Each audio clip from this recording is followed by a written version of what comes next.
ओम नमस्ते रुद्रमन्यपावतोत इखवे नमः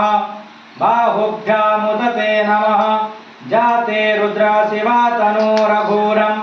पापकाशिनी तया नस्तन्मसन्त मया गिरिसन्त वेचाकाशिः जामेखो गिरिसन्त हस्ते विवक्षस्तवे शिवा गिरितत्रा कुरु माहि पुंसे पुरुषं जगतम् जीवेन वचसत्वा गिरिशाश्च वदामसे यथा नो सर्वमि जगद्युष्माकुं सुमना असत अद्योगोचं दधिवक्त्रा प्रथमो दैव्यं भेषकम् अहेकुंश्चं सर्वाजं भयानो यातो धन्यो धराचे पराशुभः अर्थयोस्तम्रु अरुणौ तो बभ्रोषो मङ्गलः जेतैनगुं रुद्र अभेतो दिगुस्थिताम्